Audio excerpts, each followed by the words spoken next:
Perniagaan ingin tahu kanak-kanak di peringkat umur 2 tahun hingga 6 tahun sangatlah tinggi. Jika tidak diterapkan awal nilai-nilai civic, kesan buruk bakal berlaku bukan sahaja kepada kanak-kanak tetapi kepada kita semua. Alright, so bila anak kita tak aktif masalah juga, tapi dah terlampau aktif pun masalah juga. Mana satu ni, macam mana kita nak layan dekat dia? Jadi tanpa melengahkan masa lagi, Hani ingin menjemput Dr. Abdul Halim Masnan, pensyarah kanan pendidikan awal kanak-kanak. Dipersilakan, Doktor. Apa khabar? Sihat? Okey, sila duduk. Sini. Ya. Selamat datang. Ya, macam dalam in-flight lah. Selamat datang. Okey, Doktor. Ya, Terima kasih sebab sudi luangkan masa datang dekat sini. Kalau tidak, memang sibuk dekat klinik. Bukan. Saya bukan doktor. Dekat mana? Saya sibuk dengan pengajaran di kelas. Di kelas. Maknanya di kelas. So, mengajar dah berapa tahun dah? Saya saja sejak tahun 2006. 2006 sampai 2019 dah banyak. Banyak, tapi sebab saya ada tempoh waktu lebih kurang dalam 4 tahun lebih buat PhD. Okey. Jadi lebih kurang dalam 8 tahun lebih. Baik. Okey, sekarang ni kita nak tanya dekat doktor. Beza anak lasak dengan aktif. Mana satu? Apa beza lasak? Apa maksud aktif? Dan adakah perkataan itu ada kesan positif ataupun negatif? Okey. Kalau kita lihat je, kalau dulu orang-orang dulu kata lasak ni adalah satu term bagi kanak-kanak yang ialah gasak, suka bermain dan sebagainya. Kan? Dan kalau ikutkan perkataan lasak ni memang biasa kita lihat dalam kehidupan anak-anak kita, dia kerap suka bermain dan sebagainya.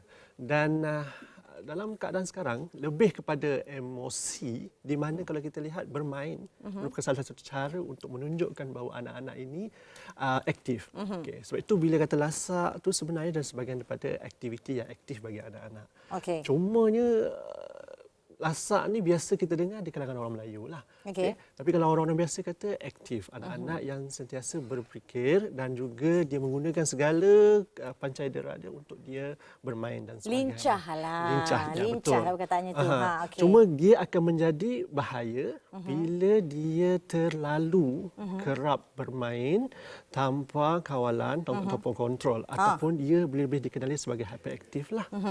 So itu akan menjadi satu keadaan yang bahaya bagi kanak-kanak jika dia tidak dapat dikawal dengan keadaan bermain yang biasa bagi mereka semua. Faham, sebab dia akan terbawa-bawa. Terbawa-bawa. Terbawa-bawa. Kadang-kadang dia macam dia dah ada momentum. Tengah berlari bersama semua, lepas tu tanpa berfikir dah boleh jadi bahaya. Ya, boleh jadi bahaya. Faham. Okey. So sekarang ini kita nak elakkan benda-benda itu semua, takkan kita nak cakap duduk diam-diam. Ya, betul tu. Tapi itulah anak-anak ni kadang-kadang memang dia tak boleh duduk diam. Kalau dia duduk diam macam tu je, itu maknanya mungkin ada masalah bagi anak ni lah. Pasif pula kan? Pasif pula rasanya kat situ. Cumanya kalau anak-anak normal bila dia bermain itu biasa bagi mereka. Okey. Cumanya bagaimana kita nak pastikan permainan yang dia bermain ataupun aktiviti-aktiviti yang kita nampak normal, okey kalau dia main kita biarkan. Kalau dia agak-agak boleh menyebabkan sesuatu berlaku, jatuh, pecah dan sebagainya, sesuatu kena kawal lah. Kita boleh nampak sendiri sebenarnya bila berada di rumah, bila kita bersama dengan anak-anak kita kan, apa yang dia buat, apa yang dia lakukan seharian. Dan bila kita rasa dia ni macam under control, sebab itu kita kena lihat kalau kita berada di rumah orang lain, apa perlu kita lakukan? Sebab kita tahu perangai anak kita sendiri. Betul. Kita kena standby, kena prep. Kita kena standby, kita kena prep. Kita kena pastikan bahawa apa yang berlaku di rumah, kalau benda itu mungkin boleh berlaku di luar, bagaimana tindakan yang perlu kita ambil. Sebab lasak tu biasa bagi anak-anak. Cuma lasak yang macam mana yang boleh kita kawal. Sebab kalau dia hilang kawalan, dia boleh jadi sesuatu yang bahaya. Dan bila kita pandai kawal, insya-Allah akan jadi satu benda yang biasa bagi anak. Betul. Okey, macam inilah. Kalau katalah kita nak pergi Genting Highland, kita akan bawa baju sejuk. Betul? Sebab tempat tu sejuk, kita tahu. Kalau kita nak masuk hutan, kita kena bawa makanan ataupun first aid kit semua. Betul? Kita kena prep, kita kena bersiap sedia awal-awal. Tetapi bila ibu bapa ni dah tak tahu nak buat apa, macam mana, dah marah depan-depan orang pun tak nak dengar kata. Takkan nak sampai nak kena pukul depan orang pula. Kesudahannya, jangan bawa anak keluar. Kesianlah pula anak tu. Okey, apa tindakan mak bapak pula nak buat? Sebelum doktor jawab soalan tu, nak tanya, budak-budak ni sebenarnya dia orang macam ni sebab dia orang nak attention ke ataupun dia nak tunjuk perangai dia orang macam tu? Bagi anak-anak ni dia rasa seperti raja lah bagi di rumah kan. Sebab dia dah biasa, dia terbiasa dengan keadaan begitu. Cumanya sekarang ialah anak-anak ni bila dia membuat sesuatu, kadang-kadang memang dia nak attention daripada kita, perhatian daripada kita. So kadang-kadang berlebih-lebihan tu jadi tahap mengada-ngada tu. Cumanya bagaimana kita nak memastikan keadaan itu terkawal. Kalau dia pergi ke pasar raya, kalau dia pergi kedai makan, dia makan betul-betul merontu-rontu, menangis dan sebagainya. Allah saja yang tahu. Kadang-kadang kita semalu je, kenapalah time ni pula dia buat hal kan. Tapi time itulah kita kena pastikan bahawa bagaimana kita nak kawal dia. Ada macam-macam cara nak kawal lah. Ada parent yang mudah, ambil kau handphone. Diamlah dekat situ kan. Betul. Ada parent tu memang dia kata, kau nak makan apa? Ambil. Okey, ambil. Nak toy. Okeylah, ambil lah. Kita pun tak nak lah. Dia bising, merengek, berguling-guling kat situ kan. Betul, dengan stres penat. Dengan stres penat. Tapi itulah, kawalan tu pun kena ada had jugalah. Supaya dia dapat tu dalam keadaan yang dia deserve untuk dia dapat. Bukan yang dapat dalam keadaan dia. Sebab mak bapak give up. Okey. And then dia rasa time tu dia boleh dapat. Betul. Dia akan cuba untuk beri perhatian. Dia bijak kan? Yes. Dia gunalah mak bapak ni. Anak milenial memang macam tu lah. Yes, dia guna mak bapak. Aku tahu kalau aku nangis kat depan orang ramai ni, mak bapak akan rasa malu. Yes. So masa ni lah nak dapat apa yang kita nak. Dia pun nangis. Yes, Dan depan orang aja dia menangis. Dan depan orang aja dia menangis. Betul. Dia akan dapat apa yang dia nak. Jadi kita kena kawal dia secara yang betul. Betul. Okey, baiklah. Selepas ini kita akan bincangkan tentang cara mengawal anak yang lasak dan juga degil. Kita akan bersama dengan doktor dan juga artis jemputan kita. Kita berehat seketika.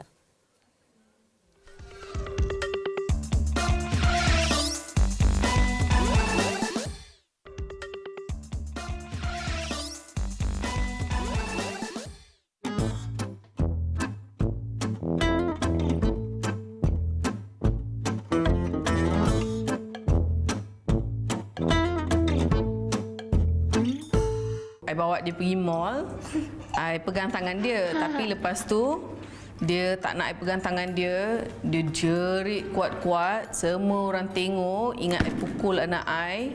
So I had to let go of her hands. Then when I did that, dia lari, and kita orang kejar dan kita orang tak ada mood, kita orang bawa dia balik. Yang paling macam tak ada. Because normally, how would you react in front of people? You just be quiet, right? Nothing. Tantrum ni biasa momen I dengan anak I nombor 2. Dia kena buat sesuatu yang pelik untuk mendapatkan sesuatu hajat dia lah supaya sampai. Which I also macam, okay, what else I can do? First yang I akan buat, I akan tenangkan dia dulu. Second, I akan cuba sabar-sabarnya. Sabar tu sangat penting untuk handle kanak-kanak tantrum ni. From the beginning pun kita dah enhance kita punya parenting skill, especially those yang baru jadi mak bapak. Sebenarnya it's not only that particular moment sahaja bila dia boleh control, baru boleh tunjuk yang sebenarnya dia okey untuk nak enhance dia punya parenting skill. Tapi kita tiada pengetahuan yang lebih mendalam selagi kita tidak menempuh anak-anak tantrum ni. Bila kita tahu layan kerana anak, then dari sana kita boleh spend more quality time dengan mereka dan itu boleh improve parenting skill masing-masing. Okey, menarik juga nampak tadi VT tadi itu. Okey, selamat kembali ke rancangan Hello Doktor. Okey, sekiranya anda semua ada soalan, anda semua boleh telefon kami di 03 55692533 ataupun tinggalkan komen anda di TV3 Malaysia Instagram ataupun tinggalkan hashtag Hello Doktor di Twitter dan juga di Facebook dan kami akan cuba jawabkan soalan anda. Dan sekarang ini kita ke topik cara mengawal anak yang lasak dan juga degil. Tapi sebelum kita teruskan doktor, saya ingin menjemput artis jemputan kita pada hari ini. Kita ingin menjemput Datin Diana Daniel. How are you? Thank you. How are you? Come, sini. Duduk. Bawa anak hari ini berapa orang bawa? Seorang saya dua? bawa Aurora. She's Ponting class. Okay, hi Aurora. Okay, mesti you dah familiar with this question. Semua ibu memang familiar dengan soalan ni. Yeah. Anak yang degil ataupun lasak ataupun throw tantrum dekat khalayak ramai in public. Yeah. Betul? So untuk dia ada dua anak-anak yang sangat aktif. Saya jarang guna the word lasak sebab for me lasak is like a misconstrued word yang macam you senang untuk kata anak tu bermasalah when actually sometimes it's just a normal stage dalam hidup diorang dan kita yang kena faham dan maybe read more. Yes, betul, exactly. And kita kena tahu macam mana nak handle diorang juga. Jangan simply sebab sebenarnya diorang tu tengah bermain, tapi kita salah faham, kita tak faham, bukan salah faham kadang-kadang. Bukan tak faham tau. Kerana kita ni stres, tak nak bising. You know, sometimes we feel like kita nak balik rumah nak relax, tapi diorang ni especially at this modern time, diorang tak boleh keluar pergi ke padang. You know, so dekat rumah itulah adalah padang diorang sekarang, you know. And it's so sad sebab kita tak ada ruang macam dulu lagi untuk diorang nak lepaskan tenaga. Nak release. So daripada situ orang mula melabel budak macam-macam.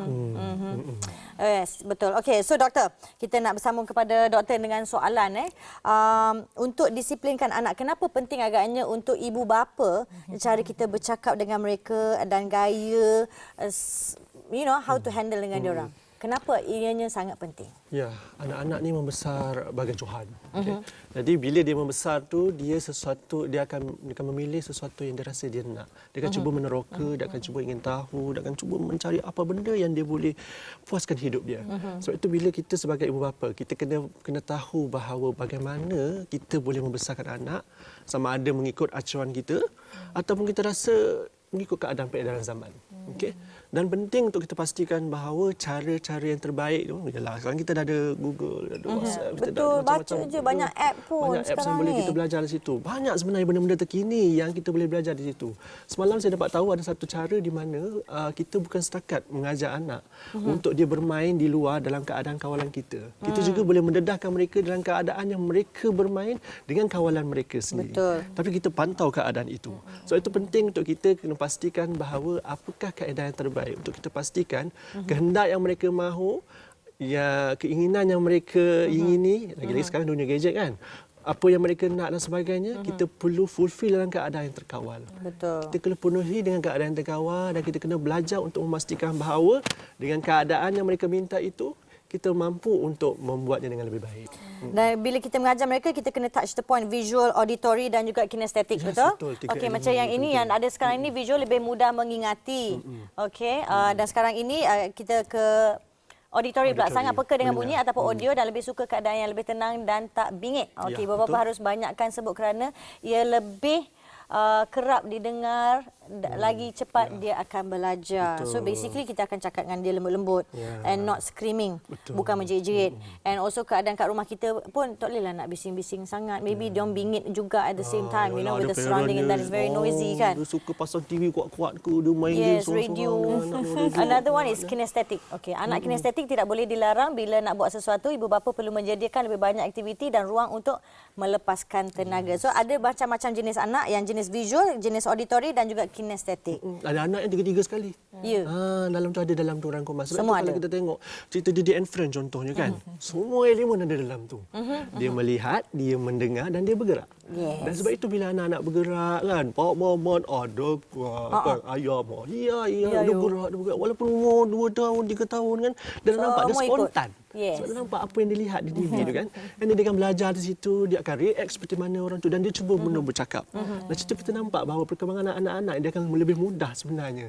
Dia dah banyak membantu, media banyak membantu sebenarnya anak-anak untuk membesar dengan baik. Cuma bagaimana kita nak berikan mereka yang terbaik. Sebab kadang-kadang ada kadang setengah-setengah lagu mungkin tak sesuai bagi diri dia kan. Ya. So Mungkin dia tak suka. Dia tak suka kan. Macam anak saya dengar lagu Twinkle Twinkle Little Star atau Happy Birthday, dia menangis. Alamak. Bunyi dia macam tu. sedih. Alamak. Alah, tu Dia macam Sentimental lah tu. Ya, sentimental. Happy birthday to you. Dia menangis. Dah besar umur 5 tahun, 4 tahun tu dah macam dah okey sikit. Sebelum tu, birthday orang tapi dia mengamuk kat situ macam dia kena pukul. Gitu pula. Yes. Daripada the first year lagi macam that's so weird. Sangat pelik. Sebab kita tak ajar, kita tak banyak expose dengan birthdays kan. Tapi that is so weird. Maybe I fikir balik, tonasi tu dia tak suka. Probably. Yes, tonasi. So banyak benda yang sebenarnya underlying message yang kita tak faham, ibu bapa tak faham tapi kita tak tahu macam mana nak react dengan anak-anak kita. So kalau macam Datin Diana. Okey. Yeah, kita kena panggil. So macam mana you handle anak-anak you? Number one, maybe you nak kena tenangkan diri you ke ataupun you nak terus address kepada kanak-kanak anak-anak you ke macam mana? Setiap hari tu berbeza. Ah. Susah saya cakap macam mana style parenting saya. Tapi yang saya tahu saya seorang yang sangat tegas, mengikut pada juga style ibu saya dulu. Tak banyak beza pun sebenarnya. And I like it sebab bila saya keluar, diorang tanya, macam mana you handle anak you? Diorang macam cakap sekali dah dengar, cakap sekali dah dengar. Sebab daripada rumah lagi, it's like for me, some lines cannot be crossed. I make them understand. Kalau benda-benda pasal keselamatan, kita tak boleh nak main-main bab tu. So whenever I say something, bahaya. Dan dia macam, okay, mak kita dah bulatkan mata.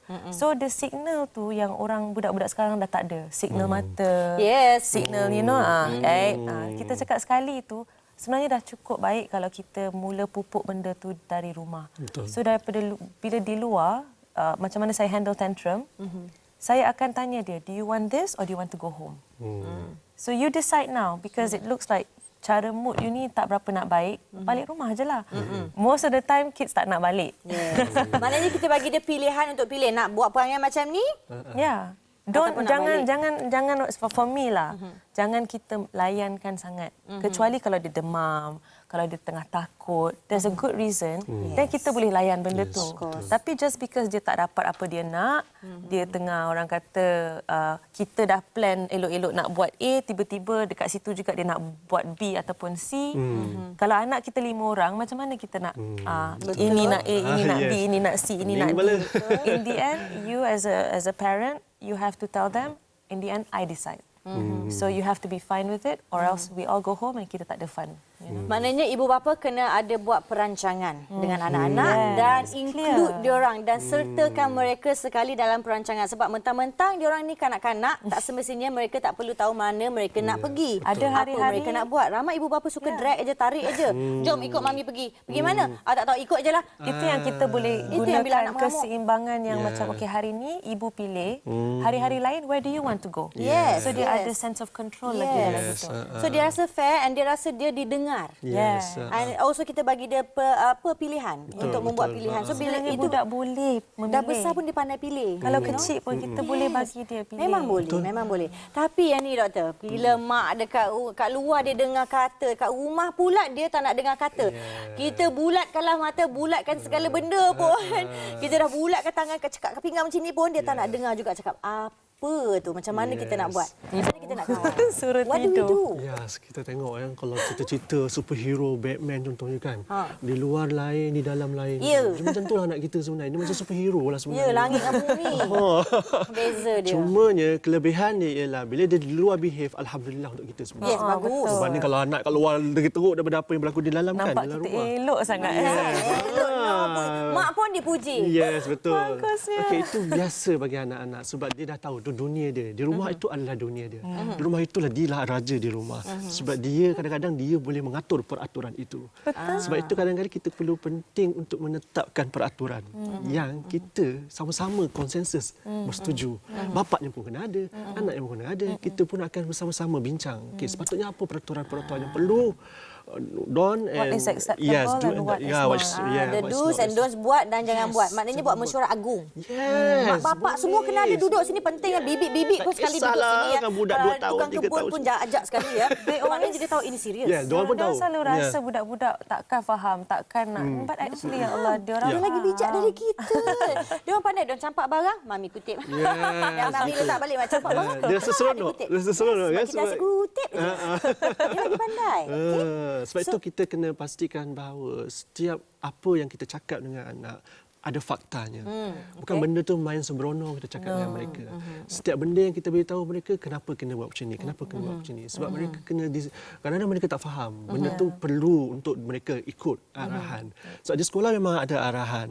Ya, di mana-mana tempat pun. Kadang-kadang mungkin sebab pengaruh persekitaran yang mungkin bagi mereka rasa malu kalau diorang buat begitu. Berbanding di rumah, okey, jadi mereka rasa macam okey, tak apa, kat rumah kita boleh buat apa, kat luar memang kita boleh kawal lah sebab kita pun tentu kan. Dan yang penting untuk kita pastikan bahawa di rumah tu peraturan macam mana yang kita boleh berikan supaya mereka nanti insya-Allah akan baik. Di rumah pun dia baik, di luar pun insya-Allah dia Kat akan luar baik. pun dia baik juga. Gitu. Okey, nak tanya Di, masa you kecil-kecil sebenarnya, you dibesarkan oleh mak bapak you dalam keadaan yang macam mana? Siapa yang tegas, siapa yang agak loose sikit, siapa yang fun, siapa yang tak? Like, Macam my mana? dad was fun. So after pergi swimming, dia akan belikan one large box of pizza. Kita akan habiskan pizza tu. We'll watch a movie. But my mom memang tiger mom. Yang memang, you know, dia akan very, very tegas, especially pasal tidur, pasal makan, pasal kerja sekolah. So actually my relationship with my husband and my kids pun sama now. I'm my mom. And then Farid's like my dad. Dia akan bawa pergi play around, rough housing and everything. And then the kids, what I love is, mak dia selalu bebel. So dia dah jadi macam tepu dengan bebelan mak. Tapi when something is really, really important, Farid will come in.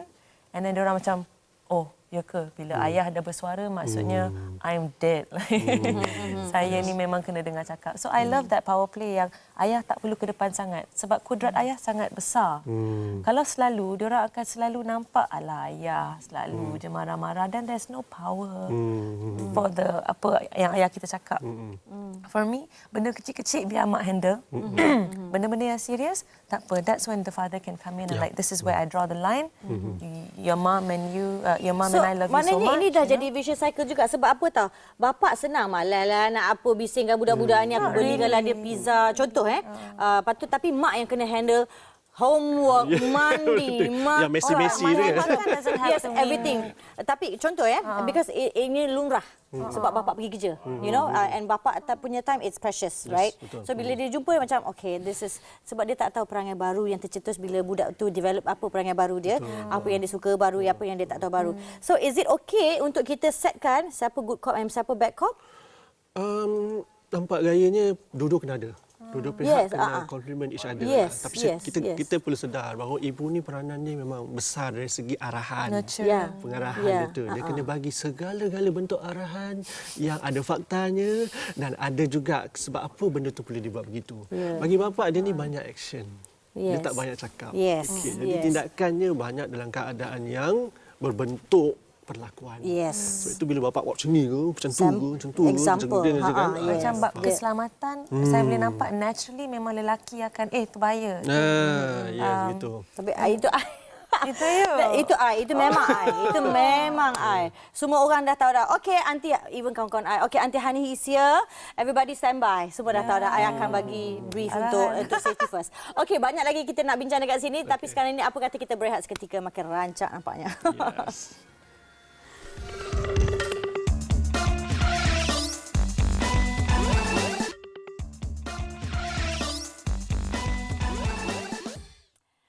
Terima kasih kerana masih lagi bersama dengan kami di Hello Doktor. Okey, kali ini kita bincang tentang anak-anak yang lasak, yang aktif. Mana satu lasak, mana satu aktif, apa kata yang kita nak pakai dan macam mana kita nak handle diorang ini. Dan sekarang ini Aurora bersama dengan kita. Hai Aurora, say hi. Aurora malu. Don't say my name. I'm saying your name on live television. Dia gelak. You like to be on TV? Yes. Look at you. Nak tanya Di, you baru-baru ni dia ada buat postings pasal denda dekat sekolah. Oh my God. Kan yang pasal merotan and all that semua. So, you boleh ceritakan lebih lagi tak? Tak tahulah opinion sekarang ni orang boleh terima ke tak. Tapi bagi saya didikan tu sekarang sebab kids are more advanced dan banyak lagi orang kata sumber-sumber cara-cara dia orang untuk dapat apa dia orang nak. It's a time sekarang ni, it's quite dangerous for kids. You know. So ibu bapa pun sibuk je dekat tempat kerja. Kalau balik rumah pun kudrat pun tinggal 10%. And they spend so much time at school getting influenced by friends. Dan teachers pun makin lama makin tak ada pengaruh. You know. So bagi saya it's important for that's the picture. Untuk teachers pun diberi ruang untuk mendidik, bukannya untuk memukul, untuk orang kata abuse, tapi ibu bapa kena ada kepercayaan pada guru kadang-kadang tu. Dan macam orang kata dulu kita kena rotan balik rumah tak berani cakap kat parents sebab nanti dia sambung rotan. Mak bapak kita sambung kat rumah. Ini kadang-kadang teacher tu tegur dia je, tak cakap apa sangat pun, tak pukul tak apa. Dia balik rumah, dia dah komplain kat mak ayah dia dah datang, dah marah-marah cikgu balik. This kind of attack what do you expect sebenarnya long term tu jadi macam mana? Betul. Sebab anak paling lama tinggal dengan cikgu. Yes. Cikgu satu, cikgu pun bertukar-tukar. Sebab cikgu subjek ni masuk, cikgu subjek tu. In the end, yang betul-betul pengaruh the kids in school is their friends. Kita pun tak kenal sangat kawan-kawan dia. Tipulah kita betul-betul kenal kawan-kawan dia ke apa background. So bagi saya another point is please allow the teachers to do their job, and kalau anak tu silap kita tak boleh defend dia tak tentu arah. Kena tegur juga walaupun sakit. Sebab kadang-kadang kita yang tak boleh terima sebab itu anak kita dan ego kita yang tercela. Oh, how dare you talk about my kids macam tu. I ni yang membesarkan dia bla bla bla. But the point here is anak you mungkin ada buat silap di sekolah. What are you going to do about it? Are you just going to let your kid become just like that ataupun you nak tegur sekali and tell the kid kalau di sekolah cikgu adalah mak ayah kita. You know, I think that's a better approach, and also approach where you kena hormat ilmu tu sendiri. Hormat ilmu, hormat cikgu yang memberi ilmu. So when you kind of pupuk that, they understand that in school you can play, but that's where ultimately kita cari ilmu. I know it's hard. Allah, budak-budak And also bukannya faham. mak bapak harus bekerjasama dengan cikgu. Lebih kepada attack cikgu. And also tak semestinya juga bila kita dah bekerjasama boleh senang-senang lenang untuk angkat rotan dan pukul dan sebat. Itu saja. Maknanya both sides kena play a role, tapi yang missing sekarang ni adalah jambatan di antara cikgu dan guru. Itu saja yang missing sekarang ni. Kalau ada jambatan di antara cikgu dengan guru, masalah ni akan kurang dan mungkin cikgu akan lebih faham kanak-kanak itu dan ibu bapa juga akan faham macam mana cikgu mengajar anak-anak tu dan rotan-merotan ni akan kurang. Kadang-kadang ibu ayah kena bagi tahu cikgu kalau ada masalah di dalam keluarga diorang. So anak-anak ni dia memberontak, cikgu tak tahu kenapa. Betul. So you know sometimes kita pergi kat cikgu, okay cikgu sekarang ni saya ada masalah, saya mungkin akan berpisah dengan suami ke apa ke. So the kid know, the cikgu tahu okay sekarang ni budak ni dekat rumah tak stabil sangat keadaan di rumah. So kita boleh bantu dan faham keadaan dia di sekolah. Itulah cakap bridge itulah communication. Itu. That's it. Sebab apa bila pergi hantar anak sekolah kat depan gate aja okay bye. Bila balik kadang-kadang tak tanya how is school pun. Kadang-kadang tak soalan sangat penting kan. Yes. I every day kena tanya. Dia akan cerita pasal kawan dia, so I tahu pasal kawan-kawan anak I. Siapa best friend, siapa dengan siapa yang buat siapa ini. Betul. Kita dengar je. So kita akan tanya dengan dia macam, so budak Mr. A ni macam mana? Mr. Boy B ni macam mana? Boy ni macam mana? So, dia macam dia tahu mak bapak kita ambil tahu. So dia seronok, dia rasa macam kita kawan. You know what I mean? Bila kita tahu macam saya Muhammad punya kawan baik, terus saya jadi kawan baik dengan mak kawan tu. Ya. So lepas tu apa-apa hal kan kita orang atas kita ni dah tahu. komunikasi habis cerita ni nak pantau pun senang. So doktor, macam mana kita agaknya nak kasih anak ni semua nak control ataupun solusi untuk anak-anak yang nakal dekat luar ni semua apa yang mak bapak boleh buat? Okay, saya tertarik tadilah berkenaan dengan hubungan antara guru dengan anak ibu bapa. Sebab mereka ni long life journey. Dia akan hidup kehidupannya bukan setakat di rumah. Mereka akan berada di sekolah. Di sekolah ada macam-macam aktiviti. Macam-macam perkara yang mereka buat bersama dengan kawan, bersama dengan guru-guru dan sebagainya. Jadi mereka sepanjang kehidupan mereka mencorakkan hidup mereka, antaranya ialah kawan-kawan juga. Bersama dengan guru sekali yang bersama-sama membantu. Sebab itu banyak aktiviti kadang-kadang dia tak boleh buat di rumah. Kadang-kadang memberontak. Apa ni? Takkan ada adik saya macam ni. Lepas tu ibu nak senang, bapa nak senang, bagi handphone. Mainlah kat situ sampai bila-bila habis. Lepas tu kita ada satu perkara, elemen di mana yang bridge tadi itu bukan setakat hubungan kita untuk mengetahui apa yang berlaku di sekolah, apa yang anak-anak kita buat, siapa kawan dia, siapa cikgu dia dan sebagainya. Tapi dalam pada masa yang sama, kita kena perlu menyediakan keperluan di rumah. Itulah jadikan dia. rumah sebagai tadika dia, jadikan rumah sebagai sekolah dia. Adalah ruang sudut untuk dia bermain. Ada ruang sudut untuk library di rumah. So, tak apa. Jangan terlalu nak minimalis lah. Kita hidup berkeluarga ni. Memang akan berselerak. Ada anak. Lepas tu kenalah sesuai minimalis. Sebab tu nak pilih supaya dikurangkan semak. Macam tu keadaannya. Kita kena sediakan satu bilik khas untuk dia bermain. Sebab itu sebagai saya mensyorkanlah kepada parent untuk membuat sesuatu perkara yang guru-guru buat, menyediakan permainan untuk mereka, menyediakan aktiviti-aktiviti bersama mereka. Yes, jangan kita main. Aku sedang kerja aku kat sini. Kan? Jadi macam mana? Kadang-kadang benda tu nampak macam susah nak buat because kita fikir setiap hari, setiap masa kita kena buat macam tu. Kadang-kadang kids ni dia nak 20 minit tu je yang kita betul-betul concentrate. Lepas tu dia pun penat sendiri. Yes, betul begitu. Okey, so mungkin doktor boleh terangkan dekat kami macam mana lagi secara lebih detail lagi, macam mana mana ibu bapa boleh buat dekat rumah ataupun dekat luar bersama dengan anak-anak mereka. Sebab cikgu memang confirm buat aktiviti. Mak bapak yang kurang pandai. Bukan kurang pandai, dia kurang reti. Kadang-kadang tak ada masa nak fikir kan. Yes, Benda-benda okey. macam ni. So maybe doktor boleh showkan, boleh ajar. Okey, saya sebenarnya ada satu kajian bersama rakan-rakan saya di UKM dan bersama rakan-rakan di USM. Kita ada satu konsep namanya MyNap, Malaysian Preschool MyNap, Nature for Preschool. Okay? Di mana kita ajakkan anak-anak ni untuk keluar dari rumah. Ajak dia keluar dari rumah. Okay, walaupun kita main kat rumah, kita boleh ajak dia main keluar, taman dan sebagainya dengan aktiviti-aktiviti yang bersifat asap. Dia bersifat aktif dan sebagainya. Sebab itu lepaskan tenaga. Mungkin kita tak pernah, mungkin kita rasa macam survival ni satu benda yang bersifat dalaman dalam rumah. Apa akan berlaku kalau di luar rumah? Bagaimana survival ataupun mereka boleh gunakan sesuatu daripada luar untuk mereka survive. Sebab itu saya merasakan alam ni penting untuk kehidupan anak-anak.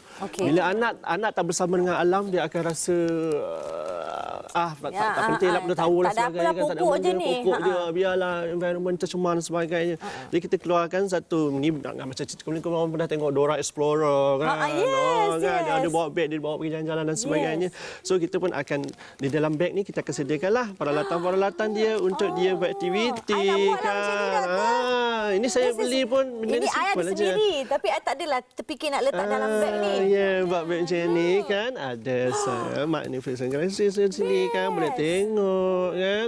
Ada glove lagi, torchlight, ada teropong kan. Tu kalau kita benda patah boleh plaster. Yes kan, kadang-kadang macam injured. Ini lighter sebenarnya. Kalau nak masak-masak kan. Yang simple lah kalau nak menulis dan sebagainya. So bila dia tengok environment, dia duduk kat dalam tent, kita dengar cerita-cerita, tengok alam, tengok burung. So dia akan rasa amazing. Wah, bagus ni kan. Sebenarnya kita jarang gunakan observation sekarang. Yes, betul. Kita kena observe, explore dan juga eksperimen. Experience dan eksperimen. Kita ada benda ni semua merata dalam rumah sebenarnya. Yes. Dalam kita tak kumpulkan kita tak kumpulkan satu tempat dan menjadi ubat ni. Ini ubat gamat. Kalau macam kata luka-luka. Okey, macam mana kita nak buat kalau luka-luka? Kan. Kita boleh letak plaster sikit-sikit. Sebab tu kita panggil dia survival lah. Macam mana kita nak dalam keadaan kehidupan kita. Kompos tu be interesting kalau dia orang belajar. Dapat belajar. Kalau kita pakai kompos yang jenis yang digital kan. Betul. So bawa sendiri kat kompos. Okey, kemana agaknya arah kita nak pergi? Boleh ajar arah kiblat sekali. Arah kiblat Itu sekali. paling senang lah. Yes, betul. Dan benda-benda ni sebenarnya kita boleh sediakan dalam ruang lingkup rumah kita. Benda ni ada sebenarnya. Cuma kita tak tahu aktiviti apa yang kita boleh buat dengan barang-barang kita. Misal contohnya kan. Kalau ada arahan kan, kadang-kadang kita tak tahu apa benda yang bahaya. Betul. Nak panggil kan, attention kan, minta perhatian kan, minta perhatian dan sebagainya kan. Dan kita kena pastikan bahawa semua aktiviti yang dibuat tu benda tu boleh memberi makna kepada kanak-kanak. Sediakan bahan, jangan kita bagi mereka hanya mengalir, melukis mengalir itu saja. Bosan kena hands on, kena benda yang maujud. Ini kena bawa peta ni kalau ada kompos. Cantik. Macam nak pakai bawa peta. Budak-budak suka tengok cerita yang adventure kan. Betul, Dora the Explorer semua tu kan. Jadi itu sebenarnya boleh mengajar anak-anak kita untuk mengenali alam, mengenali arah. Lepas tu buat game Buat games lagi. Duduk dalam tu, buka buku cerita. Sorok mainan. Okey, siapa nak ni? Okey, ibu nak sorok pergi cari pakai kompos. Kan. Menarik. Betul, kita akan buat dengan anak-anak supaya mereka akan rasa wow, tak sangka ibu pun macam cikgu saya. Okey. Role model And perlu actually dibentuk. parents memang sepatutnya menjadi guru lah. Yang pertama. Sebab dia akan long life bersama dengan Betul. parents. Saya pernah, I think sembahyang raya kot. Lepas tu dia cakap dekat situ, imam cakap, dia jangan sampai kita habis sekolah kita terus lepas tangan. Actually ibu bapa ni sampai sambung ni sambung sampai kita sambung sampai daripada kita tak sekolah ada. tu. Yes. Sampai ketua kita. Sambung, betul. Tapi bila tu tak payahlah aktiviti macam ni pula. Ya. Tak ada sekarang sampai dia terus tantrum nak bosan dia tak terus tantrum. Ini untuk outdoor cantik lah. Kita bawa beg, kita main-main dengan dia kat sana. Betul. Dan yang ini pula, yang ni. Tent tu, okey. So kadang-kadang kan dorang ni nak rasa semua excited kan. apa tu mak bapak ada tent ni. Okey, tent ni kadang-kadang kalau kita lihat ni macam biasa saja. semua orang boleh buat. Tapi dia pop up tau, dia boleh buka sendiri. Boleh lipat. Boleh buat kat rumah. Diorang ni suka belajar dalam keadaan bermain, main peranan, action. Lepas tu dia suka nak imaginasi. Bila dia berimajinasi, kita kena layan dia. Betul. Okay, kadang-kadang dia suka, okay, jom kita main mak-mak. Why not, kan? Kita boleh main dengan mereka kan. Okay, lepas tu kadang-kadang, okay, jom kita baca buku sama-sama, kita buka buku, baca dengan mereka. Dia buku pop-up. Okay. So dia Buat gelap-gelap, lepas tu buka torchlight. Ya, buka torchlight kalau malam-malam kan. Saya suka cerita Ant-Man yang dia dengan anak dia tu. Dia main dekat rumah dengan anak dia kan. Walaupun dia single parent, tapi dia sangat bagus dengan anak dia. Betul. Jadi kita kena ada satu keadaan di mana anak-anak ni belajar di rumah. Sesuatu yang bersifat environment, bersifat real life, kehidupan mereka. Macam mengingatkan kita balik. Remember masa kita kids dulu, kita boleh layan imajinasi kita sampai berjam-jam. Ini kita nak layan imajinasi anak 10 minit pun tak boleh. dah boleh letih. kan. Bosan, Antara penat. masalah yang berlaku lah pada parent pada hari ini. Okey, baiklah, selepas ini kita akan bincang macam-macam lagi. Sila doktor. Kita akan bincang macam-macam lagi topik. Alhamdulillah saya suka sebab ini doktor bagi solusi untuk kita ibu-ibu bapa dekat rumah macam mana nak buat macam mana nak kawal anak yang ada banyak tenaga yang tak dapat dilepaskan. Baiklah, kita akan berehat seketika dan kita akan bersama dalam Hello Doktor selepas ini.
Okey, terima kasih kerana masih lagi bersama dengan saya dekat Hello Doktor bersama dengan doktor dan juga Datin Diana Daniel.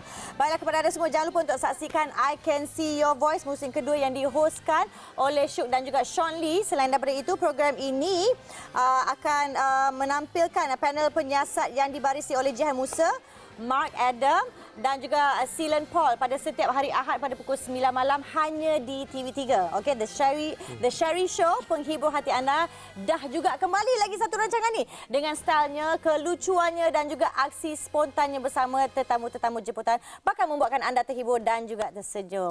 The Sherry Show 2019 setiap Ahad 10.30 malam hanya di TV3. Anda juga boleh stream live HD YouTube TV3 Malaysia dan juga ditonton. Okey, sekarang kita kembali bersama dengan doktor dan juga D. Nak panggil D, saya nak panggil Datin Diana, dia panggil D. Ada triple D kat sini Oh gosh. Datin Diana Daniel. JDD. Wow. Terus tak sangka dia di Datin sekarang, D. Aduh, tak apalah. Okey, so doktor, kita balik kepada doktor. Apakah selalunya kesilapan yang ibu bapa lakukan apabila mereka nak mendidik ataupun nak tegur anak dia di tempat awam? Kan. Okey, kadang-kadang kalau kita lihatnya, kadang-kadang orang viral jugalah. Bila ibu bapa marah anak dia depan-depan orang, menghardik, debik, betul dia hentak pinggan ke dan sebagainya, dia hentak meja dan sebagainya kan. Ada hentak anak tu, Mak dia ayah ada pun hentak tantrum anak. juga kadang-kadang. Kadang-kadang mungkinlah dia pun rasa macam dia dah lebih dah ni, aku dah sabar dah sampai lebih hidung aku dah ni. So dia buat begitu. Jadi sebenarnya benda tu memberi long term effect pada anak lah sebenarnya kan. Sebab anak bila dari luar dimarahi, lepas tu mereka macam dimalukan lah depan ramai kan. Lepas tu pula tak dapat nak ikut kehendak dia dan dia akan merebel, akan memberontak. Sampai suatu masa dia akan kuat sekali lagi sampai bila-bila. Oh my God. Paling teruk dia merontak masa zaman remaja Ya, kalau zaman kecil dia tak dapat lepaskan, dia kumpul-kumpul, zaman remaja dia terus switch. Tapi yang tu mungkin hormon jugalah dan apa yang diorang lalui kan. But for me juga saya dapat tahu yang memang kita baru dapat tahu sebab kita pun bukannya selalu dengan budak, so kita tak tahu perasaan dia. budak umur 3 tahun pun macam Aurora kan, saya pernah memarahi di depan orang. Tapi bukannya kita nak marah di depan orang macam, oh sekarang ni ada orang ramai, I nak marah dia sekarang. Tapi benda naturally. Jangan Aurora. Kebetulan. She came to me and she's like, Ibu, I'm shy. Why? Because you marah me in front of people. She said that. Yeah. Dia cakap tu. Malu, yeah. She said she's shy. Why? Don't shout. Oh, okay. I understand. Like, if you have a problem with me, kiranya kalau dia besar nanti, Mami, if you have a problem with me, don't shout at me in front of my friends. Talk to me dekat Talk to tepi. me, yeah. You can swap me in the toilet if you want to even. Tapi jangan depan orang tu, masa itulah kita nak. You know, they have perasaan malu tu sebenarnya. Betul. Dan diorang cakap kalau kata ibu bapa nak tegur anak ataupun nak cakap apa-apa, pergi ke eye level, rendah, duduk sama They level will take you dengan dia. seriously tau. Kalau kita cakap kita dah eye level dengan dia, ibu tak selesa Muhammad buat macam tu kan. Muhammad pun, I'm sorry ibu, you know. So sampai tahap dia kata I'm sorry tu maksud dia memang kita dah memberi sesuatu yang terkesan bagi diri dia. Betul. Lesson learned. Tapi kadang-kadang dia sorry ikut mulut je. Sorry. Okey. Jadi Buat lagi ya. Nak tanya dekat doktor, seawal umur berapa tahun yang kita boleh disiplinkan mereka dan sekiranya kadang-kadang ibu bapa tu dah macam dah tak tahan sangat dengan anak-anak ni, dah sangat nakal, dah out of control, dia bagi TV, dia bagi tengok TV. So berapa lama kanak-kanak tu boleh tengok TV ataupun main game? Dan seawal umur berapa tahun yang mereka boleh didisiplin, dikawal? Okey, anak-anak sekarang ni makin lama makin matang ya. Sebab itu tadi dia boleh say sorry dalam umur 3 tahun, 2 tahun. Dia boleh bercakap reason kenapa dia rasa malu. Okey, kita perlu tahu anak kita ni bagaimana keadaannya. Psikologinya anak ni bila membesar dia akan terpengaruh dengan persekitaran dan di situ akan membentuk diri dia untuk dia matang. Dan kematangan itu kita perlu raikan. Dan kita kena perlu tahu waktu bila agaknya dia boleh menerima arahan kita. Kalau misalnya kata dia 2 tahun, 2 tahun kita kena bagi tahu kenapa boleh, kenapa tak boleh, kenapa kita perlu buat begini, kenapa ibu marah begini. Bergantung kepada kematangan mereka. Kematangan mereka. Dan betul, kalau kita terlalu kerap memberi hadiah dalam bentuk gadget, TV dan sebagainya yang terlalu lama sebab kita nak diamkan dia, lambat laun itu antara benda yang dia akan cuba dapatkan. Dia akan mengada-ngada, buat-buat, kita bagi. Okey, dia diam. Oh, dia mengada. Lagi So, parah, reward yang dia sengaja buat.